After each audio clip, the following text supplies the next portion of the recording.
Told her flat out I wasn't her therapist, but also I am not a monster. She needed someone who understood how manipulative Owen could be, and apparently that someone was me. So we met up at a coffee shop. Yes, I know, classic. But it was neutral ground, and her mom was parked outside the whole time watching me like I might bite. Tracy looked exhausted, like she hadn't slept in a month. She pushed a stack of envelopes across the table, her hands shaking. "He's still sending me these," she said.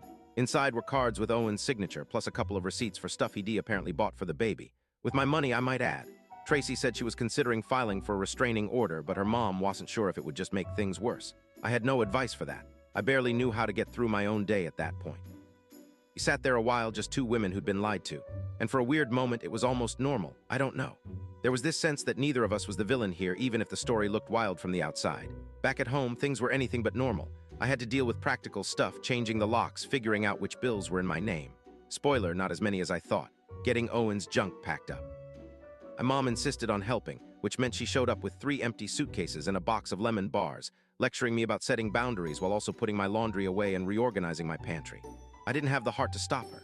Dad came by twice, mostly to glare at the door and threat to break Owen's legs if he showed up, which for my dad is a lot.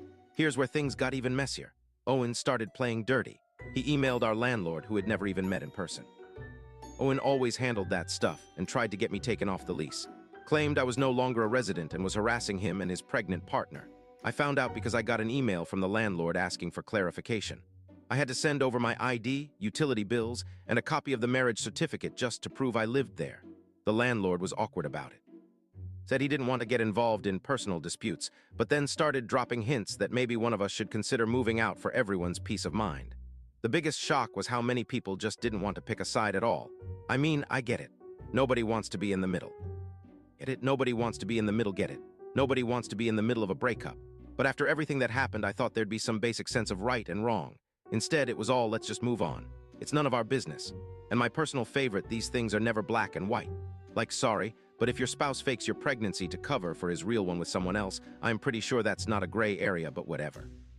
People will do anything to avoid drama in their own lives. That being said, there were real consequences. Owen tried to come back to the house to get his stuff. I told him to text me a list and I'd leave it on the porch. Instead, he showed up while I was at home, pounding on the door, yelling that I was hiding his property. I called my dad, who showed up in like 10 minutes flat. There was this weird standoff on the porch. Owen shouting, Dad standing there with his arms crossed, me behind the door, texting Brenda to call the neighbor if things got ugly. Owen finally left, but not before threatening